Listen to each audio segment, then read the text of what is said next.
النهارده في العيادة جت حالة وراحت قسم الجلدية، وبعدين قسم الجلدية حولها لي. هوريها لكم دلوقتي، هي موجودة اهي قدامكم. الحقيقة صورتها وحبيت ان انا اكبر عدد ممكن من الناس يستفيد من الحالة دي، سواء كان الناس المشاهد العادي او المشاهد حتى لو كان طبيب. زي ما احنا شايفين دلوقتي اهي في الصورة، ده طفح جلدي موجود على الكف، موجود على اطراف الصوابع، حبوب صغيرة بيضة وحمراء منتشرة في الكف واطراف الصوابع. دي حالة ايه يا ترى؟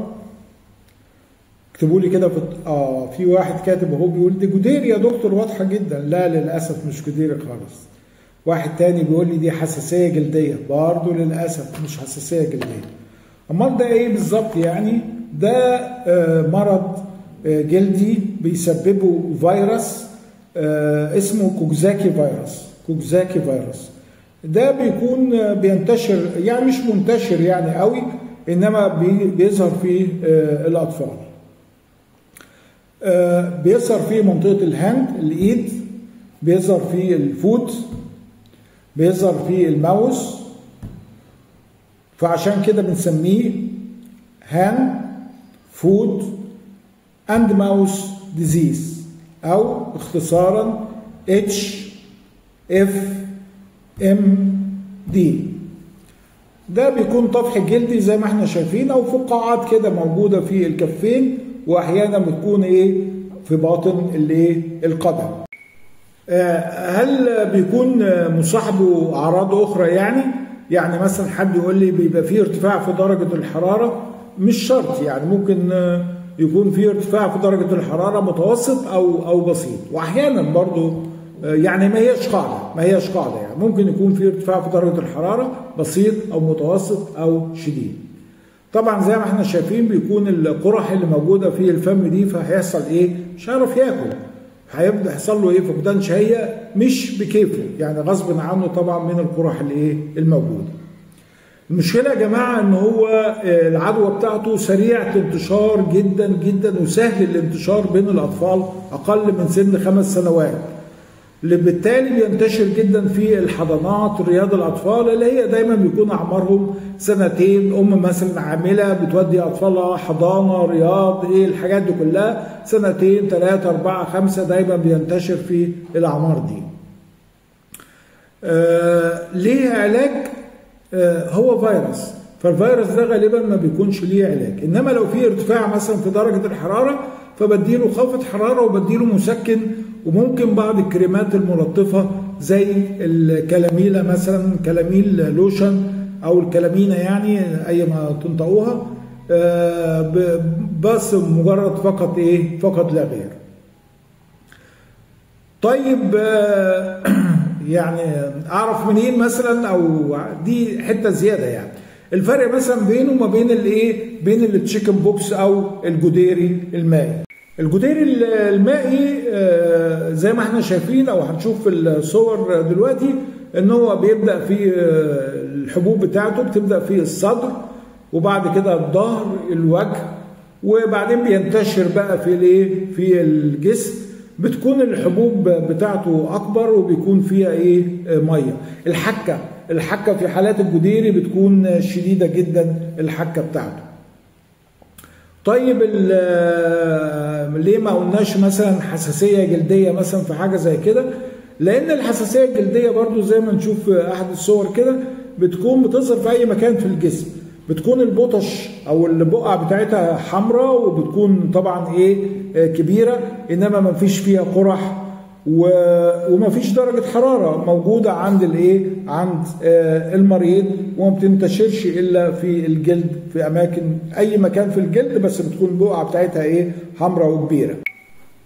خش لنا بقى في العلاج يا دكتور بقى، يعني عايزين بقى نظام العلاج. برضه الكلمه المقصوره بتاعتي في كل فيديو عن امراض معديه: الوقايه خير من العلاج. طبعا ده بينتقل المرض ده عن طريق الرذاذ، كحه مثلا، عطس كتير واحتكاك يا جماعه. يعني مثلا لازم يكون اطفال متلاصقين مع بعض ومحتكين مع بعض مثلا عشان تحصل الايه، تلامس واضح يعني بينهم وبين بعض. او حتى لو اسطح، يعني انا مثلا كطفل مريض وعطست او كحيت او السطح بتاعي البنش او الديسك او اللي انا قاعد عليه مثلا ولا حاجه، الالعاب بتاعتي اللي هي الالعاب الاطفال. لذلك لازم دايما في الحضانات وفي البيوت طبعا ده حاجه اساسيه، لازم الاسطح دي يا جماعه تطهر كل يوم. تطهر مش هقول لك ماده غاليه والحاجات دي كلها، الديتول بمنتهى البساطه كلور بس، كلور 10 سم كلور على لتر ميه، وداده او اي حد بينظف بس الايه الاسطح بتاعه الاطفال دي بيها يعني وخلاص. اللعب بتاعه الاطفال، لان هي برضو ده من ايد ده من ايد ده لايد ده وانتشرت برضو، فلازم الالعاب بتاعتهم لازم كلها برضو ايه تطهر بنفس الطريقه. انا بقى كمشرفه في الحضانه وفي رياض الاطفال ولقيت طفل بيعاني من حاجه زي كده، على طول لازم ان انا عمليه العزل، وببلغ اهله.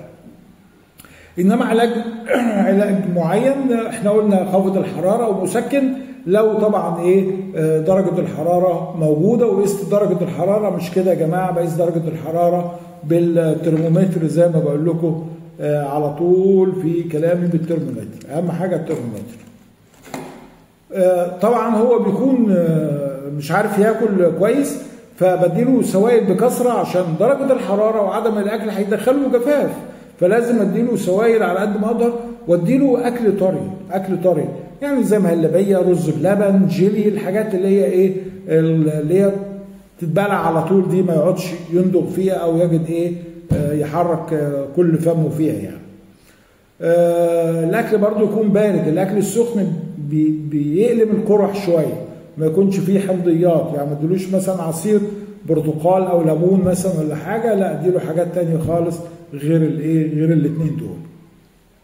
انما بقى لو الحراره عاليه مثلا لقيتها 39 والطفل قافل خالص مش قادر حتى السوائل والاكل الطري ده والحاجات دي كلها، وبالتالي طبعا اثرت على البول بتاعه، لا دي علامات جفاف يا جماعه. ده في الحاله دي ما يسكتش وبنقله على طول لاقرب مستشفى، لانه هيحتاج يتنقل له محاليل معوضه. يعني دي حاله ممكن ما تشوفوهاش كتير يعني، بس حبيت اديكم فكره عنها برضو، لربما ممكن بعد الفيديو ده مثلا تشوفوه. يعني انا في حياتي كطبيب اطفال مثلا فوق ال 35 سنه طبيب اطفال، يمكن شفتها مثلا يتعدوا على صوابع الايد الواحده كمان يعني ولا حاجه، اللي هو HFMD. كان معكم دكتور محمد اليماني، قناه طبيب الاسره. اشوفكم في فيديو تاني ان شاء الله.